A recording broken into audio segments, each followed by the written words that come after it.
રાજ્યમાં બુટલેગરો બેફામ બન્યા છે ત્યારે વડોદરાના કરજણમાં પણ બુટલેગરો બેફામ બન્યા હોય તેવો વિડીયો સામે આવ્યો છે। આ બુટલેગરો વિદેશી દારૂનું ખુલ્લેઆમ વેચાણ કરી રહ્યા છે અને આ દારૂનું વેચાણ મોબાઈલ એટલે કે કેમેરામાં કેદ થયું છે। આ વિડીયો ઓસલામ ગામનો હોવાનું મનાય છે અને ઓસલામ ગામે ખુલ્લેઆમ વિદેશી દારૂ વેચાઈ રહ્યો છે। આપને જણાવી દઈએ કે દારૂ વેચાણનો વિડીયો વાયરલ થતા પોલીસની કામગીરી ઉપર પણ અનેક સવાલો ઉઠ્યા છે।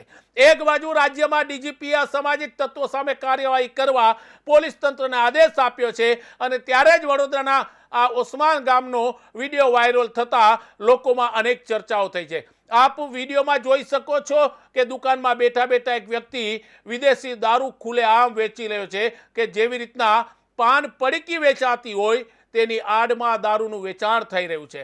આ વિડીયો વાયરલ થયા બાદ પોલીસ એક્શનમાં આવી છે। પોલીસે આ વાયરલ વિડીયોના આધારે તપાસ શરૂ કરી છે, પણ KTV ન્યૂઝ આ વિડીયો વાયરલની પુષ્ટિ નથી કરતી, પણ તસવીરમાં દેખાય છે કે આ વડોદરાનો વિડીયો છે, આ આસમોલ ગામનો વિડીયો છે, જ્યાં પાન પડીકીની આડમાં દુકાનમાં બેસતા એક વ્યક્તિ દારૂનું ખુલ્લેઆમ વેચાણ કરી રહ્યો છે। મહાત્મા ગાંધીના ગુજરાતમાં, દારૂબંધીવાળા ગુજરાતમાં જો પોલીસ તંત્ર કહેતું હોય કે દારૂ નથી મળતો તો આ વિડીયો તેના દાવાને પોકળ સાબિત કરે છે।